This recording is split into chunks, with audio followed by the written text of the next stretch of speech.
Greetings.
If you think that this is silent, you're wrong.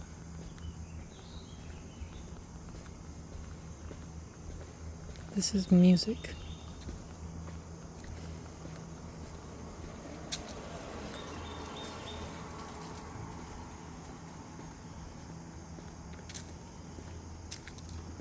And there's nothing that is separate from it.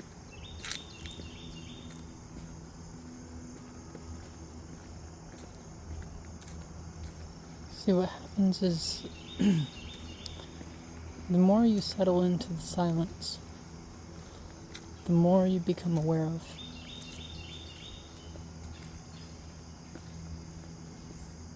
And with the practice of meditation, you learn that all phenomena are passing.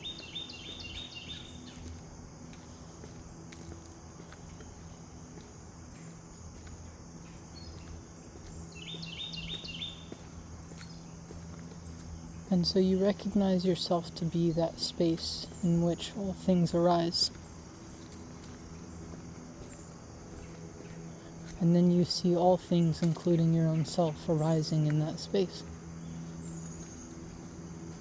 And all things come and all things go. And so all of the sounds are perceived in this background of silence.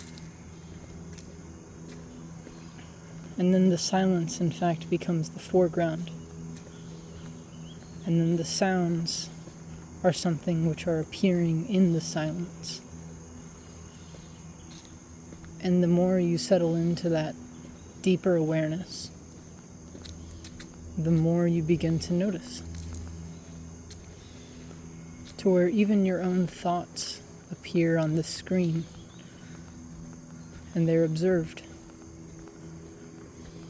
And your mind becomes like this babbling stream, which just goes on and on commentating, just like the water, just like the crickets, just like the lawnmower, just like the bird, just like my voice. All things are coming and going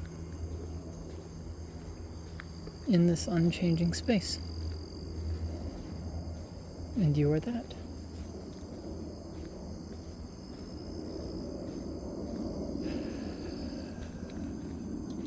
Return to the breath.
And what happens is that as the mind subsides into itself, a new thought will arise.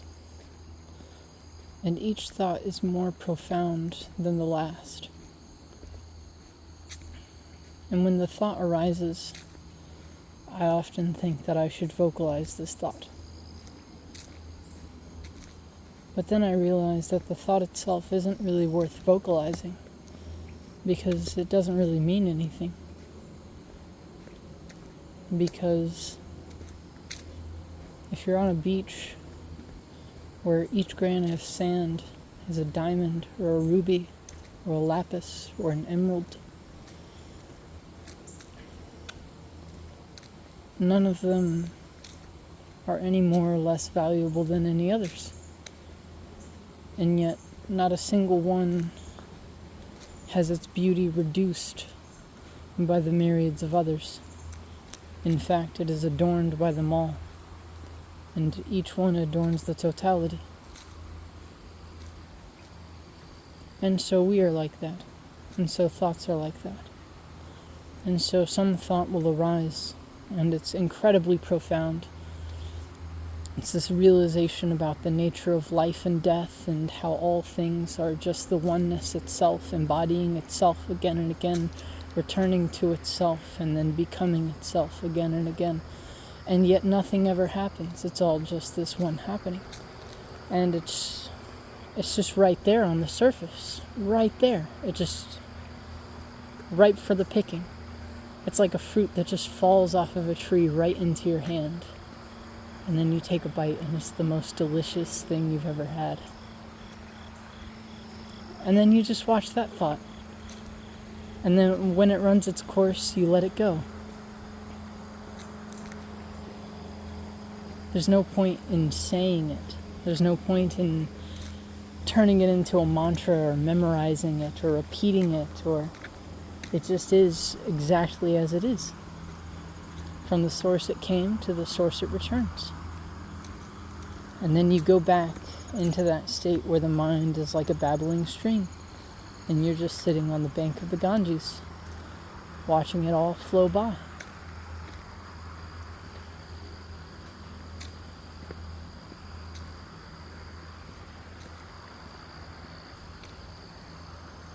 And as the mind subsides into itself, another thought arises, and each thought is more profound than the last. And you consider whether it's worth vocalizing, and the answer is no. And so you let it go. And thus you return to the flow. And then you just settle deeper and deeper. So each time the thought gets more and more profound. And then each time you let it go, the space gets vaster and vaster.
Thank you, God, for the opportunity to be alive.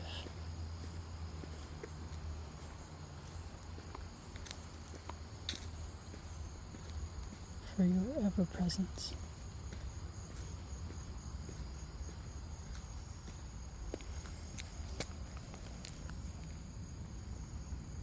For this flower.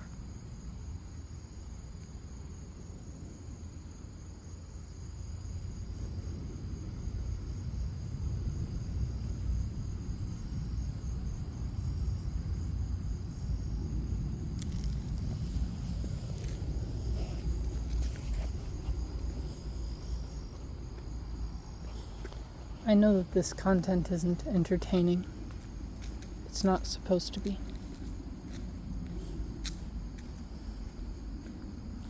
Which puts me in an odd predicament because I'm supposed to be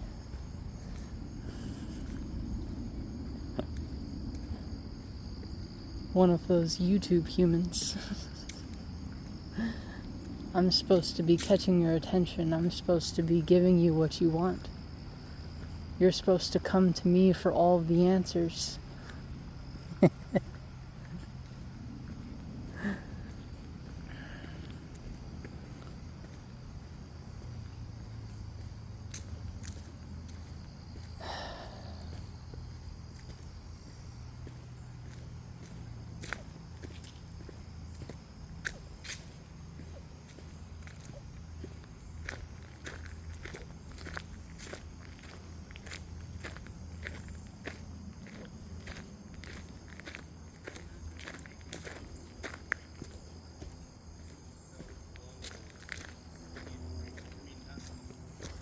I'm going to pause the video because I do not want to intrude upon somebody else's conversation.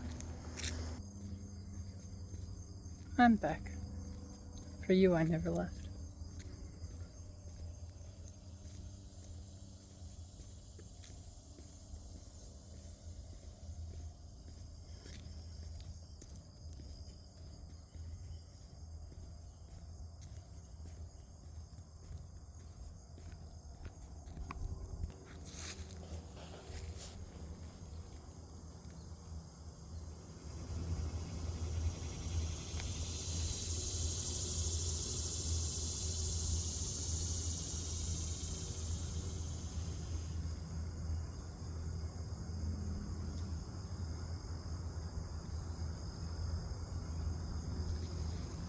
It's all just so beautiful.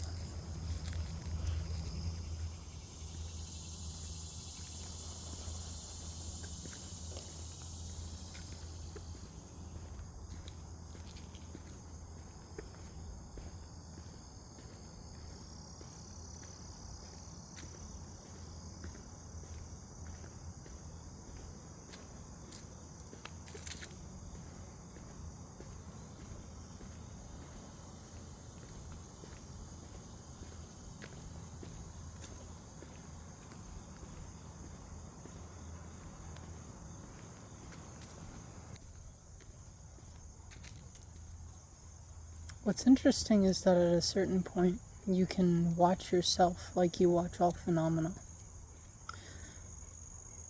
And so you yourself are a part of the environment.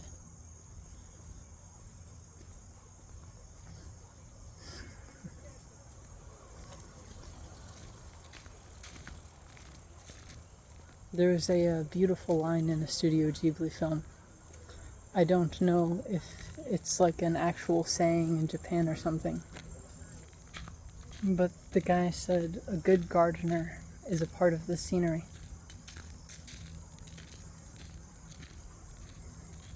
And I can see that being true of a Zen monk. Because when they smile,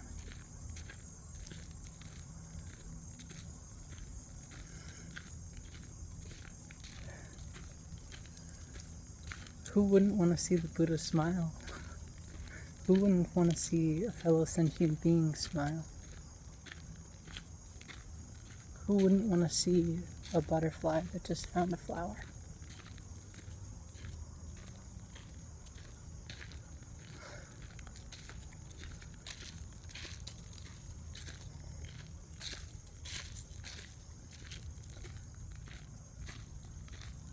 not to get too speculatory, but I've been listening to Steiner and Goethe.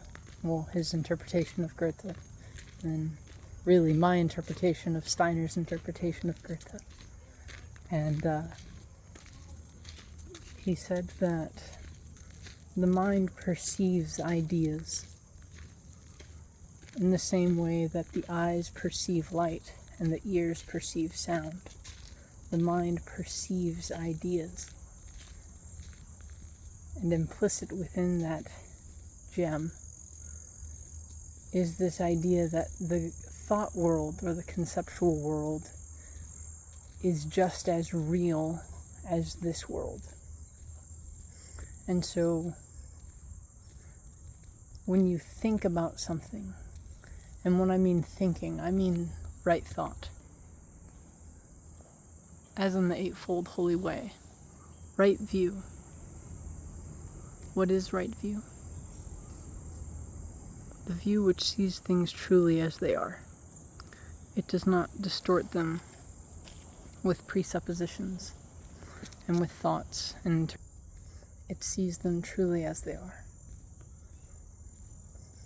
And when you have right view, when you cultivate right view, you develop right thought. And what that thought is it's a springing forth into being of an idea as to the reality of which the phenomena itself points. That is, it is a manifestation of something which it truly is. You can think of this as Whitehead's eternal objects, or the Platonic archetypes. What a thing is in and of itself, and then how it manifests into the world. Like a flower, or like a woodpecker, or like a squirrel. There are hundreds of millions of billions of all three of those throughout time and space.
Each thought is more profound than the last. And yet you're just swimming in a sea of gold. And so you don't try to hold on to it. You just let go. And you swim. And you float. And you dance. And you merge. Hi, God. Some sort of insectoid form of God has landed on my hair and then flew away. Anyway, all of these things manifest as embodiments of themselves, yet the way in which they manifest into the world determine who they are. For example, you and I, presuming that you can understand English, we can assume that, well, on the basis that you understand English, we can assume that you are a fellow Homo sapien. And so we are both incarnations of this monkey-like animal with a big brain. And we do the thinky thinks. And although each of us are of the same species, we are different people. Why? Different causes and conditions, different ancestries, different life experiences. And so the way we manifest into the world determines how we present ourselves. Yet who we are and what we are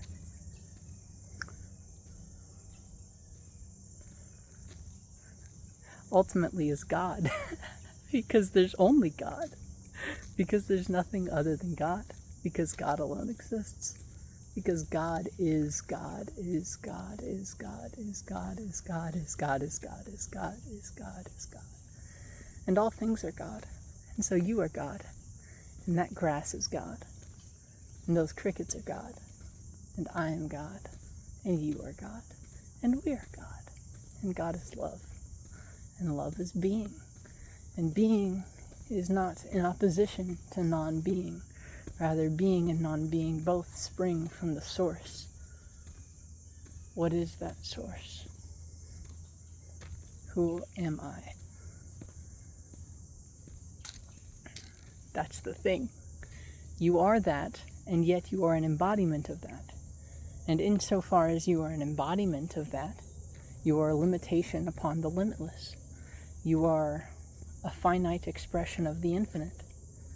And so you do not encapsulate the totality of the reality of what that is. And yet you are that, undeniably so. And thus are all things. And so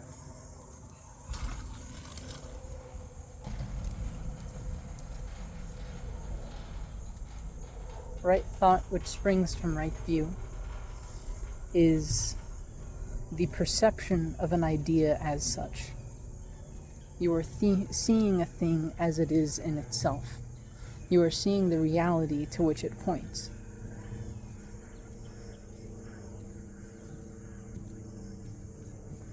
And all the different levels of what that is. I want to share with you a beautiful, beautiful secret.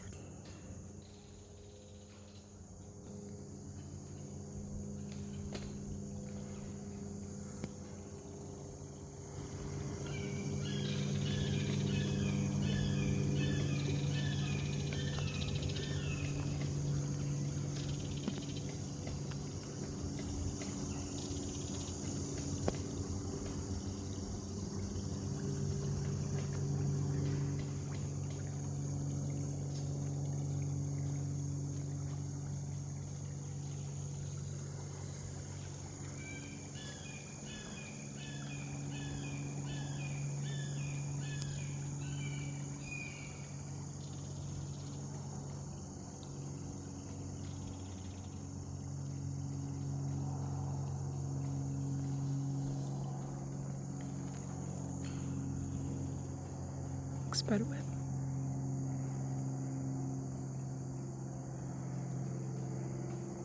You cannot see the intricate forms of the spiderweb, but they exist.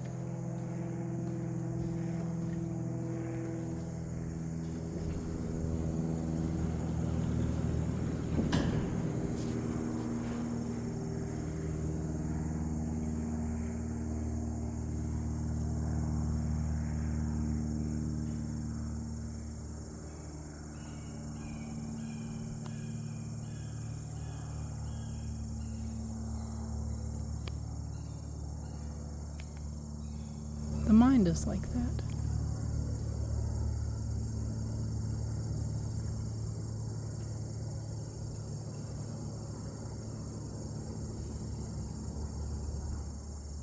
If consciousness is like water, then the mind is like a river.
These are things that I don't know if it's possible to share,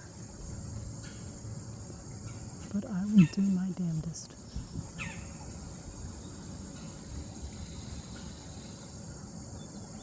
Because nothing is more worth sharing.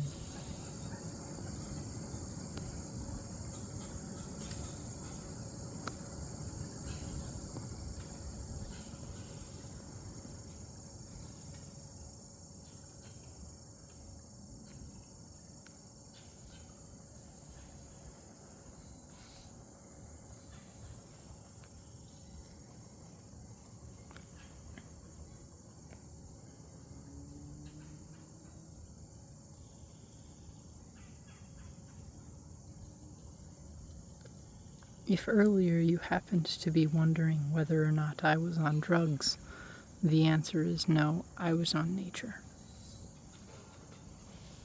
And shall continue to be on nature. Also, we have a friend.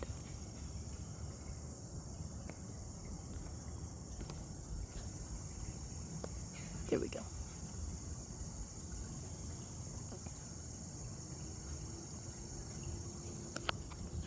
Dude has a whole home up here.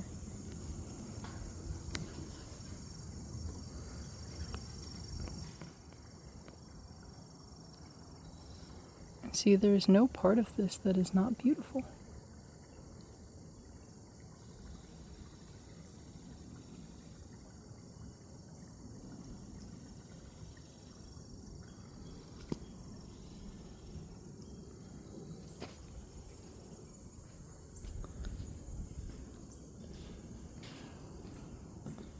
And you are a part of that. Look at that.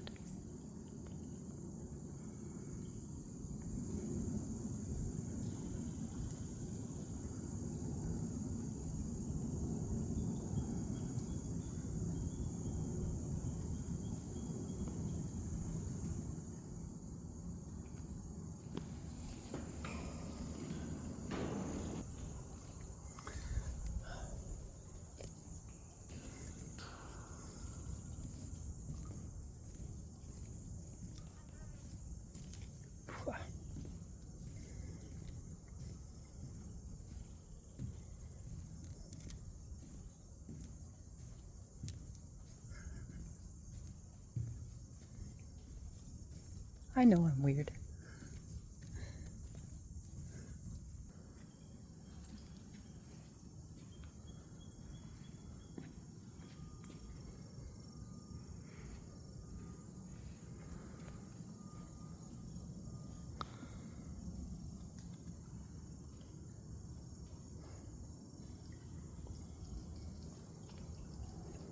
I want you to be able to see the two-dimensional architecture.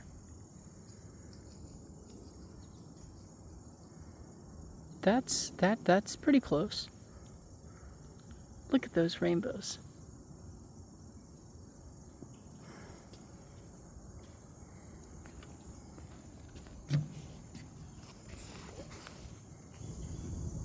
Look at those flowers.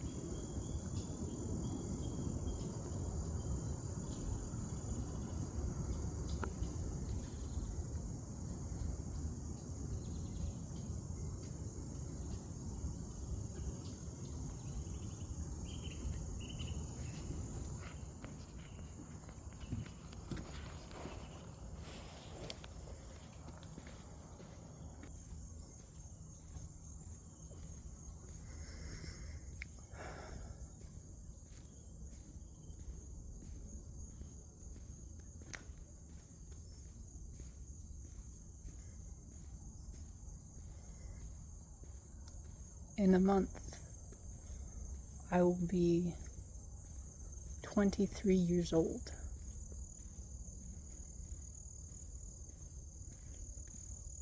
And for most people, you hear this and you think, this human is young. And this is true, and I appreciate my youth very much. But from the perspective of 10 years ago, having been 12, and then everything up until then, just slowly moving along, and then I turned, 13, then 14, and then I was 15, and then 16, 17, 18 flew by, and then 19, 20, 21, and 22 just got merged into this gloop. And then anything before yesterday, I can't remember. Anything before I was about 19. Even 19 is so blurry. Everything before then is just so, it doesn't exist. And yet, I am this child, which is now an adult. And time keeps on going without my permission. And it's a very strange experience. And I just want to document this moment in time. I'm continually changing. I am not free from change, though I have recognized the changelessness within myself. This hair shall cease to be very soon, within the next month and a half. And with that comes the death of an entire personality.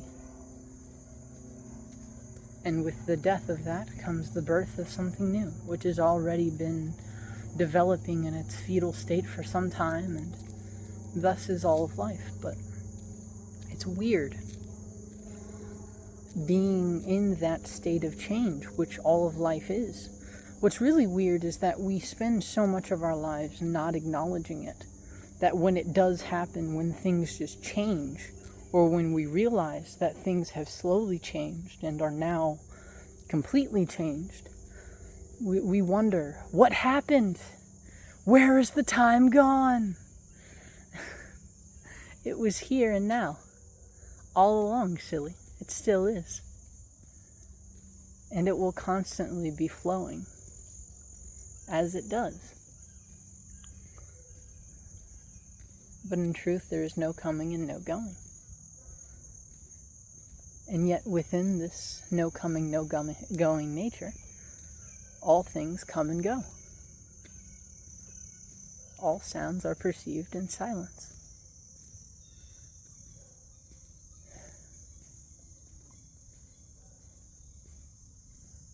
And it's so interesting watching, because I'm aware of that. That doesn't stop me from having existential crises. That doesn't stop me from having identity questions. Who am I? I know that there is only the Supreme. I know that I am that, Tattvamasi. I know that I am of Buddha nature. That's not my question. The question is, who the fuck am I? Who was I? Who am I? Who am I becoming? Where am I going? What direction is my life taking me? To what extent am I in control of this ship? To what extent should I have control over this ship and I don't? There's all sorts of, psychological phenomena that goes around there. And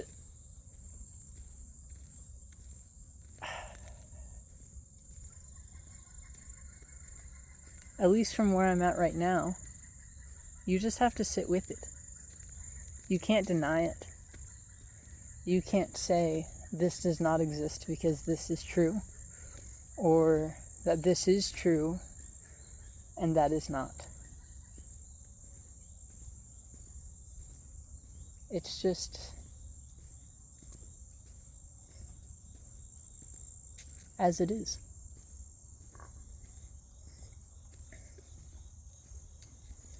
But yes, there are questions as to what direction I would like to take my life now that I am growing up. Which is so weird, because by now I'm an adult. What do you mean you're growing up? You are a grown-up. Well, tell that to a 60-year-old. Do you think a 60-year-old is going to agree that a 23-year-old is a grown-up? Hell no. So, no, I'm not. Yet I am in the process of growing up. I am no longer a child. I am no longer even an adolescent.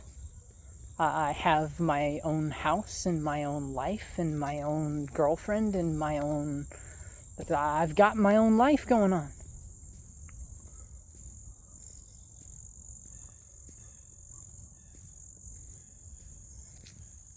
And there is a fear of being stuck. What if I never make it? And this is sort of the melodrama of life. It's funny because I have a Ram Dass calendar, and the quote of the year is something like, the soul needs the melodrama of the ego. That is its work, or something like that. And that is essentially what all of life is. Will I make it or will I not? On the most fundamental level, will I live or will I die? Will my hopes and dreams be achieved or will I fall short? And if I don't make it where I want to go, where will I end up? And am I responsible for that? Or is that just how the cards fell? And the answer is there's a little bit of both.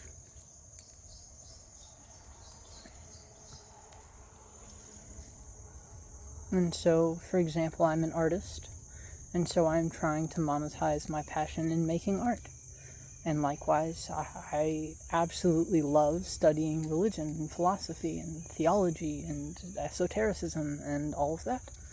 And I've been studying it for long enough, for about 4 years. 4 years at the smallest, probably 7 years, 7 to 8, since I was 14 at the largest scale. But 4 years really hunkered down actually studying the stuff. And so I've got a good amount under my belt, enough to teach a novice. And so I would like to be a spiritual educator. And so that's what I'm trying to do. And that's this whole Israel Mirandala thing. That's my name, that's my personality, that's who I am becoming. That's who I am intentionally giving birth to. But the question is, will that succeed or will that fail? I've got no fucking idea. And then also, what about my everyday maintenance? What about my everyday life? Because there are extents to where those two conflict. They're not necessarily always in harmony. What I would like to do for my professional career and what I would like to do on a day-to-day basis and what I would like to do as a boyfriend and what I would like to do professionally. And I think I already said that. Well, there's a difference between what I would like to do ultimately professionally and then what I'd like to do shorthand professionally. For example, my occupation for the last 4 years has been at a warehouse. I very much so enjoy the warehouse. It has been a great monastic practice. But, like, for example, I changed departments at one point, and it went from stacking boxes to, you have to meet rate. And I am not a rate type of person. I am not a work fast and keep on chugging all the time, go, go, go person. I will do the task directly in front of me to the best of my ability at all times. That's the type of guy I am. So rate and me, not friends. And so it took the whole monastic Zen, eternally stacking boxes, gate para sangate bodhi swang, gate para sangate bodhi swang, gate para sangate bodhi swang, for all of eternity. It took that out. And like, obviously I can still do my mantras, I can still do my whatever, but it doesn't feel the same internally. And that's part of this identity crisis. That's part of this shift. It's like, if you look through the birthing process, there's a point at which the fetus becomes like a parasite to the mother. And so the womb starts basically contracting and like, it no longer treats it as a part of itself. It treats it as an other. And so that's the point at which the baby is kicked out of the womb. And that's the point at which the bird is pushed out of the nest. And, these are just metaphors, so it's not like... I don't know what the implications are in real time, but it's like I can feel those things happening. It's like the walls are now constricting. It's time for me to go. And where am I going? No fucking idea. And it's because that's intimately tied with, well, who are you? No fucking idea. You know, I know who I am in the ultimate sense. I've found that. I've spent a lot of time trying to find that. And I can gratefully say that I have. It's my favorite bird. It's a herring.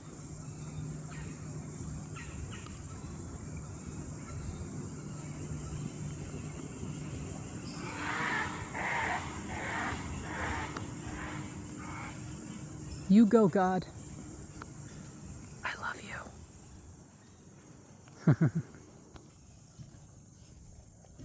But yes. And that's sort of the perspective that I'm at generally right now, is as per who I was, and as per my own previous definitions, I am an enlightened being. And yet I am by no means the Buddha. And to really understand this, Zen Master Thich Nhat Hanh, my teacher, the human for whom I shaved half of my head, he says, when you breathe in and breathe out,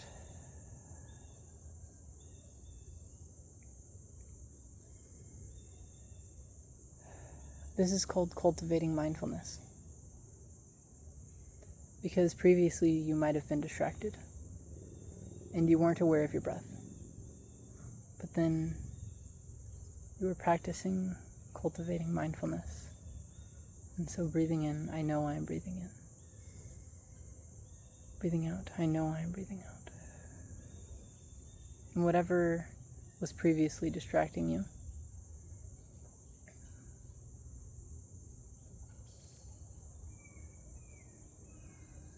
will drift away as you focus on the breath. And this act of focusing is called concentration. And so when you cultivate mindfulness, you develop concentration. And when you cultivate concentration, you develop insight. So for example, breathing in, I know that I am alive. Someone who is already dead cannot breathe in and out. I can. This is a miracle. That's called insight. And he says this is enlightenment. You have been enlightened to the fact that you are alive. Previously you were unaware. Previously you thought, I'm just a person and I exist and I'm living my life and I gotta do this and I gotta do that, and you have this identification with an ego and with a self and with an idea of who you are. And you were too busy and caught up in that to realize that you are alive, to actually appreciate being alive.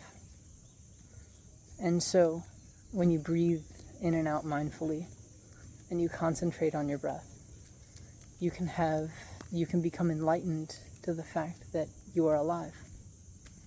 And so likewise, as per my previous definitions, I am enlightened. I have been enlightened to the no birth, no death nature of all phenomena. I have been enlightened to many things. Yet I still live in the world. Yet I am not a Buddha. Yet I am not a perfect disciple. Yet I am not a perfect boyfriend, for that matter. Yet I am not a perfect any social role. And that's where we come back around to the thought, I don't know who the fuck I am. I'm just a big imposter. You've got me all wrong. You've believed all of my lies. Oh no, what type of situation have I swindled myself into? That's the feeling it comes to, because it's like, oh, like I know that I'm not who I thought I was. I've discovered that. But it's like who I thought I was is not just a completely, although it is conceptual, It's not completely made up. It's not as though it has no basis in reality. It's not as though it doesn't exist. I do exist. I have to carry about my everyday existence. I can't just stop.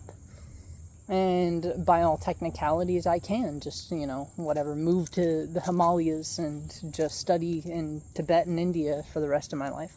That would be great. But that's just another fantasy. And I would still be on this same roller coaster. Will I make it or will I won't? Will I become enlightened, truly enlightened? Will I ever really reach the goal? We can say that there is no goal to be reached. But so long as... because that's the whole practice of aimlessness. You don't set something else in front of yourself and run after that thing, like a pig tying a carrot on a stick to its back and continually running trying to get this carrot. Don't do that. Aimlessness. Be here now. Wow.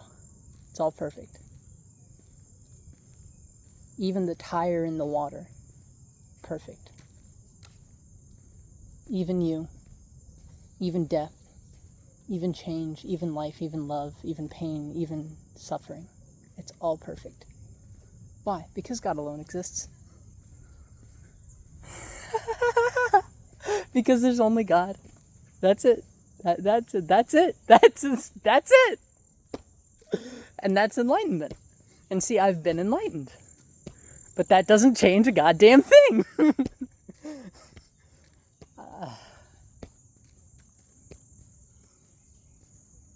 So here I am. And I'm just living life.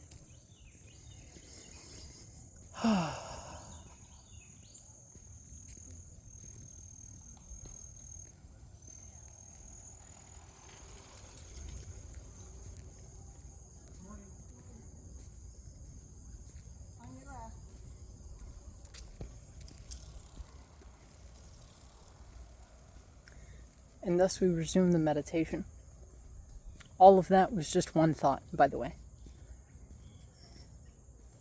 This whole time, I've been distracted, focusing on the sound instead of the silence. And so now it's time to go back to the breath.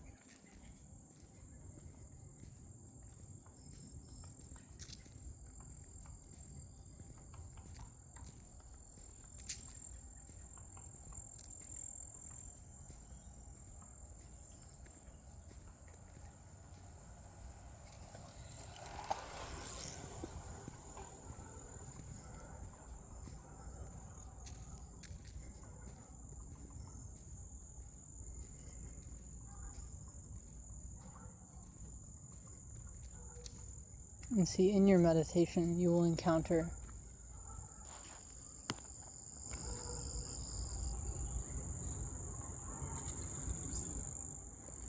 both pleasant and... Do not deny them. Do not grab hold of them. Simply observe them.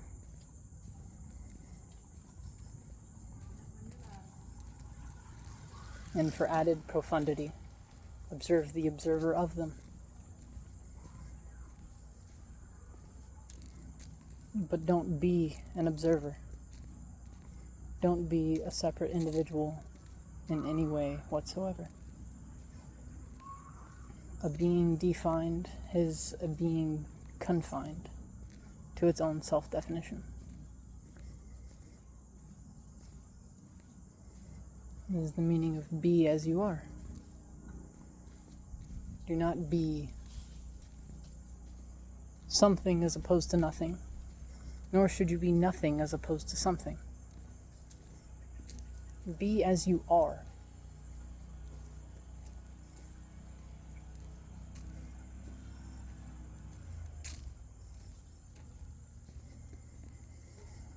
Who am I?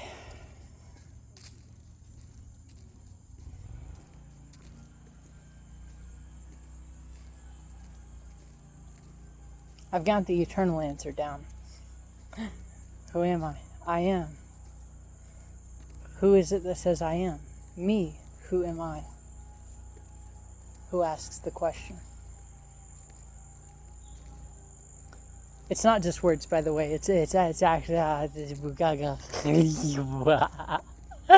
it's completely profound. It's beyond understanding and comprehension in all regards whatsoever. It's the ultimate truth.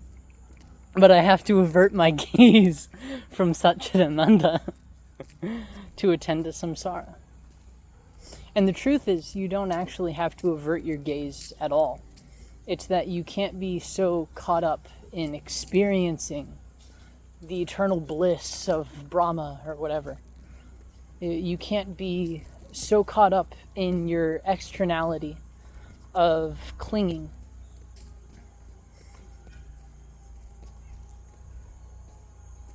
You have to be able to see both of them simultaneously. Because samsara without Satchidananda, or without nirvana, is unbearable. Unbearable, absolutely. And there is no escape. That's the problem. And so you need that escape so that you can be at peace. But that's not necessarily the end-all be-all. Then you still have to stop the cause of suffering. You've identified the cause of suffering. And you saw that there is, in fact, a possibility to cease the cause of suffering. But there is still suffering. And so long as there is still suffering, and suffering here is shorthand for life, because no matter how joyous life is, it's equally that painful. No matter how happy it makes you, it also makes you that sad. And so you can't run away from it and say, oh, it's just suffering, and the whole thing is just pain, it's not worth it. That's not it. That's running away. Running away won't get you anywhere. It'll just bring you exactly back to where you started, if not worse. And so you have to be able to accept things as they are. You have to be able to accept yourself as you are. You have to be able to accept life as it is. And life changes. Why? Because life grows. That's the nature of life. It grows, it flows, it flourishes. It decays, it withers, it dies. It returns. It is reborn. Thus is all of life. It continues again and again and again. And here I'm using a plant metaphor in case you don't subscribe to a theory of reincarnation. I mean merely that a flower grows up, it withers, and then it dies, and then is consumed by everything around it, and is turned back into soil. Likewise with your own body. Everything in your body will be decomposed by worms and return to the soil. And then from that soil, new seeds will begin to grow. And those seeds will grow up, and they will flourish, and they will bloom, and they will produce seeds of their own, and then possibly fruits. And then after their time has passed, they will wither, and they will die. And their dead bodies will decay until they return to the soil. That's samsara. It's the cycle of birth and death. It's in fact not inherently suffering. It's equally as inherently suffering as it is inherently joy. It's fun, especially in the beginning. It's full of promises and love and joy and delight. And then it changes. Because all things with change as their cause have change as their effect. And all effects are causes of effects, which are causes of effects, which are causes of effects. And all their implications and ramifications. And all their consequences and ramifications.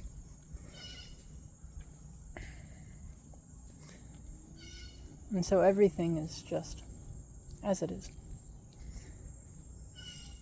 And when you realize that, it doesn't change anything. That's the thing, when you have this idea of enlightenment and you put it out in front of you and you try to chase enlightenment, you have these ideas associated like, when I'm enlightened, everything will be better. And then you reach enlightenment. And everything is exactly as it always has been. Because it's not about you in any way, shape, or form. It's since before the dawn of time and after the ends of the aeons have run their course. The truth is ever unchanging. The truth is ever as it is. As you are, as I am. And this I am is that which manifests as the thought. I am. Here I am. And you are that.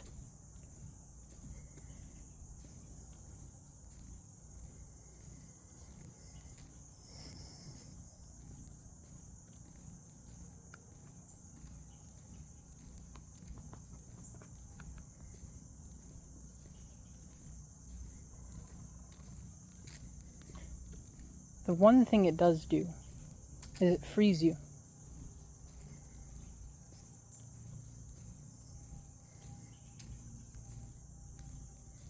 It frees you from fear and anxiety because you know the truth. You are aware of the equilibrium. You can think of all life as a disequilibrium. The entire universe, everything which exists. Because if everything was completely homogeneous, for example, if at the very beginning of the Big Bang, if every particle of matter and antimatter, because they spawn into existence due to vacuum fluctuation, they spawn into existence as interdependent pairs, just as you have positive and negative, you have being and non-being, you have matter and antimatter. And if they were all to collide, then they wouldn't exist, they wouldn't persist, they would just blip in and out of existence, and all that would be is the homogeny that existed before the Big Bang. There would just be, I am the nectar of knowledge, homogeneous existence like the sky. All that would exist is God, and there would only be God. And so in order for life to exist, in order for manifestation to happen, there has to be a disequilibrium. So there has to be a distinction between being and non-being, between good and evil, between this and that, between self and God, between inside and outside, and etc. And through this process of duality and dichotomizing, it manifests as a multiplicity. That's all of life. And this life is joy, and this life is also suffering. And so once you realize the homogeny, you're no longer scared of the cessation of the fluctuation, of the disequilibrium. You're no longer clinging on to life because you don't know what happens afterwards, and you're not scared of hell. That's an interesting psychological one. Don't really have a bunch of time to go into it. I have all the time in the world, but I'm not going to take your time because it's already an hour. But essentially, when you replace the Catholic idea of an eternal hell with the Vajrayana Buddhist idea of hell as a world within cyclic existence, just as the God realms, just as the human realm, just as the animal realm, just as the hungry ghosts, just as the hell beings. Hello.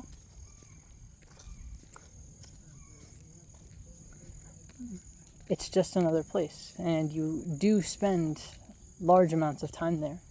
But going to the roots of Catholicism and Christianity back to Judaism, you have the idea of Gehenna, which is simply a place where you go to. It's described as a firewall. It's somewhere you go to burn off all of the impurities. And so, essentially, there's numerous ways to deconstruct the psychological fear of an eternal hell after death. Doesn't give you excuse to live an immoral life, but once again, it frees you from this oppressive idea of I better or else, which isn't psychologically helpful. It just sends you into a fear and panic, and then you live life based on anxiety, and then ultimately you snap, and then, you know, the shadow, the Jungian shadow is what happens, is what is revealed, because you've been suppressing some aspect of yourself. And so, once again, running away from it is not the answer. Sitting with it, and acknowledging it, and learning how to incorporate it into your life. That's the answer. And so what enlightenment does is it frees you from fear and from delusion.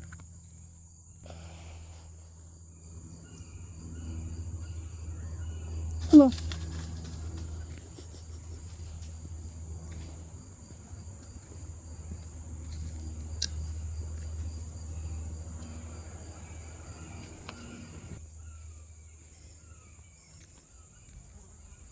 Once again, may I not have fooled you into thinking that the thoughts are more important than the silence. They're not.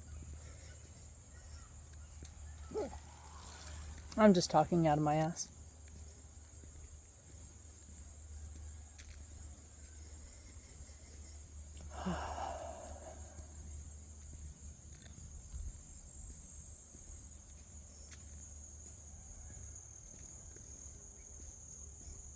I needed this.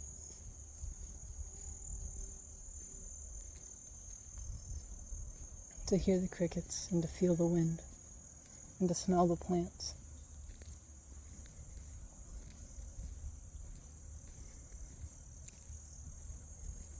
But yes, recognizing the unchanging nature of the ultimate reality liberates you, but it does not free you from the change within phenomenal reality. Because everything is destined to grow and everything is destined to change. And so long as you were born, you will die. You are in a constant state of change. Everything is always changing. The past is flowing into the future. The future is reverberating into the past in the form of the present, and whatever and ever.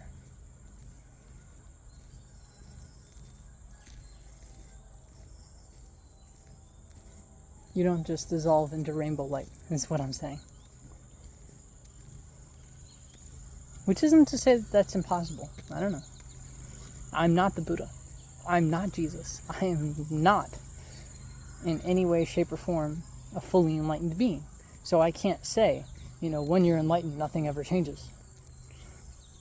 So that's just the perception from this state of the path.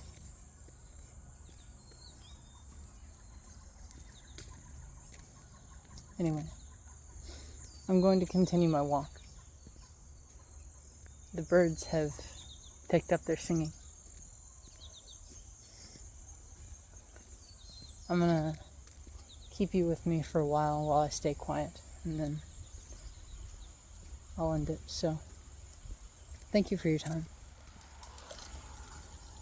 This was more for me than for you, but if you stuck around, I have a lot of respect for you. I appreciate you. Namaste. Shalom.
All things come and all things go within the eternal space of consciousness, within the unborn awareness.